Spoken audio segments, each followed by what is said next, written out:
Imagine a house and lot sa loob ng isang exclusive subdivision dito sa Quezon City na meron siyang 200 square meter of lot, floor area is 460 square meter, 5 big bedrooms with own toilet and bathroom, 3-story with roof deck. Before we start our tour, please like and follow EDJ Facebook page, Reel, TikTok, Instagram, as well my EDJ YouTube channel. So you'll be notified every time we drop a video. Now guys, let's start our open house tour.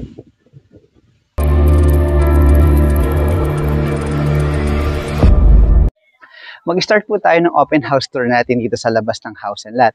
Bali ito is 2 units. Itong kabila na nasa kanan ko, patapos pa lang po siya. Pero to ay sa almost finished na po itong kabilang house and lot na to. Na ito yung ating ipipicture ngayon sa araw na to. Again, 3-story yan with deck. Tapos ito yung 4 folded gate mo. Access to your 2-car carport. And then guys, ito yung pedestrian gate. Tara, pasok tayo dito sa loob. Upon entering po, dito sa inyong pedestrian gate, siyempre, ito yung open space mo. Is suitable for 2-car carport and naka-covered parking siya. Actually, itong taas na to is a master bedroom yan with balcony dito sa side na to. Ito yung 4 folded gate mo at naka-tiles tong side na to, 60 by 60. Ito, yung accent wall naman natin is naka-bricks siya. Yan guys, dito sa side na to, and large and solid main door papunta sa inyong ground floor. Pero bago tayo pumunta doon, meron ka ditong right easement ng house and lot. Ngayon guys, ito yung large and solid main door mo. Ang ganda ng pagkakadesign niya. At ito yung foyer. At dito sa foyer mo, meron ka ditong 1 panel ng solid wood at meron ka na ditong yan, accent wall at naka-design na glass. Meron kang 3 panel ng glass at itong side na to, meron ka naman ditong 2 panel or 4 panel ng sliding glass door with screen papuntas yan sa side ng right easement ng house and lot. Yan guys, welcome po dito sa inyong living area. As you can see, naka-doubled height ceiling at meron siyang gorgeous chandelier above. At sa paligid niya, meron siyang tempered glass at meron siyang 3-panel huge glass dito sa side na to. Yan, na nagbibigay siya ng liwanag dito sa ground floor mo. Next to living area, siyempre meron kang dining area. Pwede kang maglagay ng round or rectangular table, good for 8 or 10. Tapos meron ka ditong modern light at meron kang 2-panel fixed huge glass. And next natin, siyempre ito yung napakaganda at napakalawak na kitchen. Ito yung island kitchen countertop or yung cooktop mo. And then dito yung French hood. Ito naman guys, yung mga panel for drawer ng cabinet, floor to ceiling. Meron ka ditong microwave. Tapos meron ka ditong oven. Brand po niyan is Alva.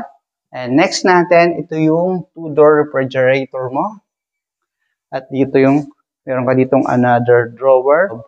At dito naman, ito yung upper cabinet mo. Yung countertop mo dito is naka-white solid surface siya. Tapos ito yung double sink, naka-black mat. At dito sa side na to guys, meron kang sliding glass window. Siyempre, para for good ventilation ng house and lot mo. At dito naman sa likod na to, or sa pinto na to, ito yung sa likod ng house and lot. Meron ka ditong everyday kitchen. Tapos sa taas nito, ito yung staircase going up to your maid's room, driver's room. At meron din po siyang deck doon kung saan nakalagay po yung mga water tank. Balik na po tayo dito sa loob ng house and lot. Ikutin ulit natin itong gorgeous kitchen ninyo. Ang laki ng island niya, no? Ang ganda, ang lawak. Yan. Tapos, ito yung mga cabinet niya dyan sa side na yan. At dito sa door na to, ito yung iyong pantry. Yan. Ito po yung pantry nyo. At dito sa ground floor, meron ka dito sa side na to, ito yung iyong powder room. Yan, ito yung powder room mo. Naka full tiles. Labas tayo dito guys. Ito yung staircase going up to second floor. Pero bago tayo pumunta doon, dito sa ground floor, meron siyang guest room or elderly room. Tara, pasok tayo dito sa loob. Itong side na to, o yung front niya, is yung doon sa carport mo. Ito yung space mo dito guys. Good size siya for guest room o elderly room dito sa ground floor. At ito naman yung toilet and bathroom. Ayan. Tapos na din yung shower mo. Labas na tayo dito sa room na to at balik naman po tayo dito sa inyong living area. Yan guys, ito yung staircase going up to second floor. Tara, samahan niyo ako. Tingnan naman natin second floor. Yung landing mo dito, yan solid wood. Tapos malapad siya. At ito naman yung steps mo, solid wood din. Yung handle mo, solid wood. Tapos meron kang tempered glass dito. Yan po, welcome dito sa second floor ng house and lot dito sa Quezon City. Dito sa second floor, ito yung master bedroom. Ito yung second bedroom mo dito. Yan, may accent wall ka. At dito yung hallway mo. Tapos meron ka ditong 4 panel o sliding glass window dito sa side na to, 2 panel. Tapos another 2 panel dito ng glass na nagbibigay ng liwanag. At ito yung na-mention ko sa inyo kanina na 3 panel na huge glass. Yun. Pati pala dito sa second floor, maliwanag pa rin siya. Pero bago natin puntahan yung master bedroom, dito muna tayo sa second bedroom natin. Dito sa second floor. Yan guys, ito yung sliding glass window mo. Floor to ceiling yan. May Colin aircon ka na, premium gold.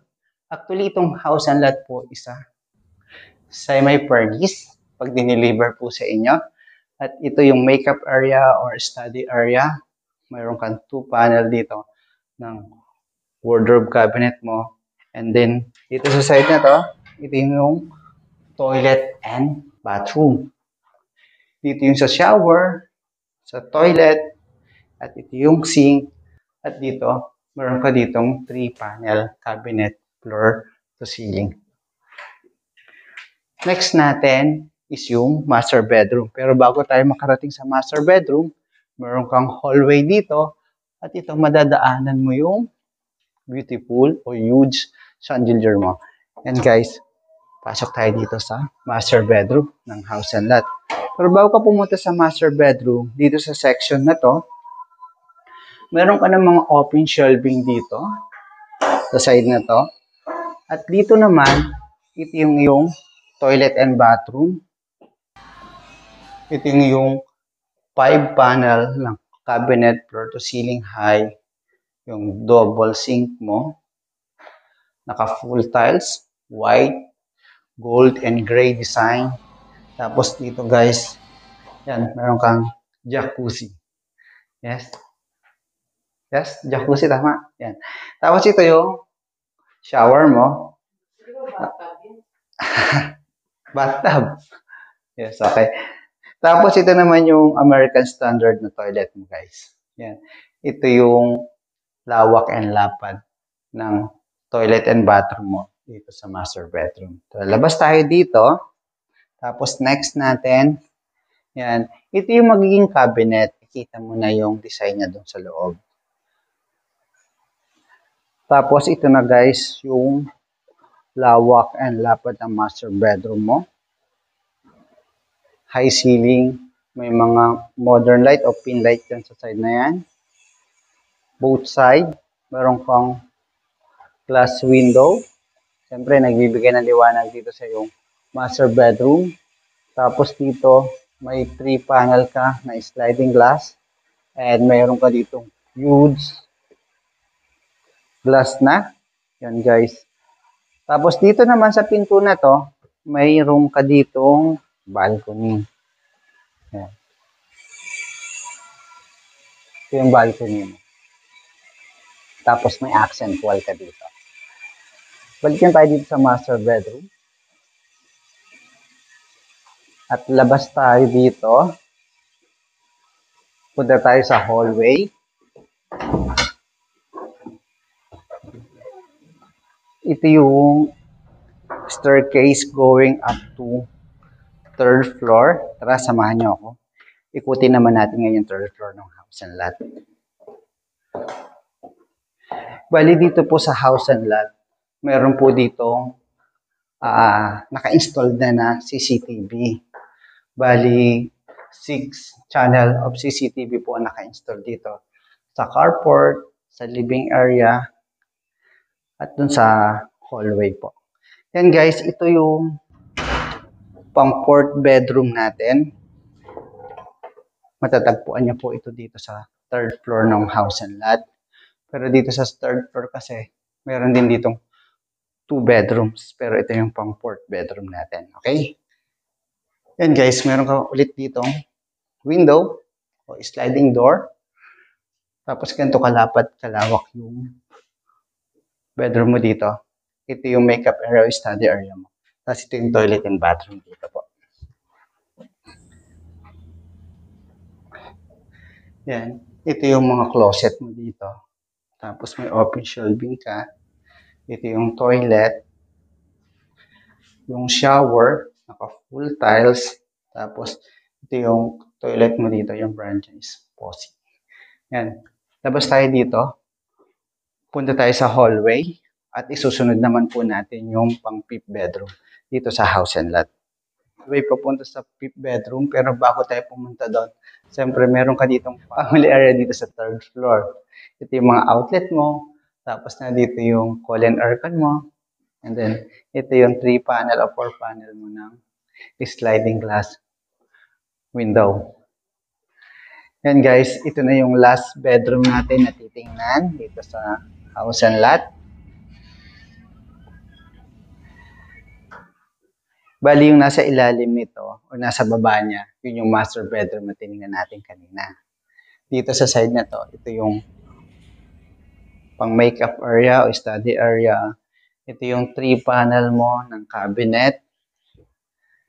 Yan, mamaya tingnan natin tong deck. Yan, ito yung aircon. Tapos dito yung size o yung space mo. At ito yung toilet and bathroom mo dito sa pang 5th bedroom natin. Yan. Yung mga materials na ginamit, yung pare-parehas lang sa ibang toilet and bathroom. Pero yung ano niya, yung layout niya lang ang magkakaiba.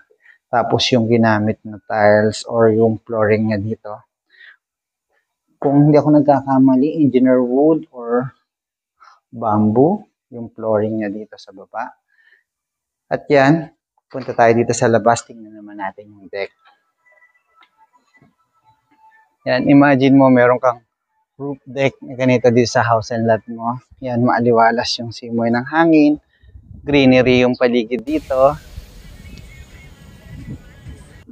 Ang ganda dito sa subdivisions na to dito sa Quezon City. Oh. Tapos kita mo dito yung, kailan malayo, yung MRT 7 yung ginagawa na yan. No? Malapit dyan sa Evergotesco. Yan guys, sana nagustuhan nyo itong bago kong featured na property dito po sa Quezon City. Pero bago tayo matapos ng ating open house tour, recap po muna ulit tayo. Ang lot area po nito is 200 square meter. Ang floor area po nito is 468 square meter. 3-story po siya. Meron siyang 5 big bedrooms with own toilet and bathroom. Meron din po itong driver's room, maid's room with own toilet and bathroom din po yon. Tapos ito yung roof deck. Meron siyang 2-car carport. Tapos itong house and lot po is semi-furnished na po yan. May mga gamit na po pag inabil niya itong property. And please don't forget to like, subscribe, and hit the bell button para lagi po kayong updated sa mga bagong pinipictured na house and lot dito po sa Metro Manila and Rizal area. Again, thank you and God bless.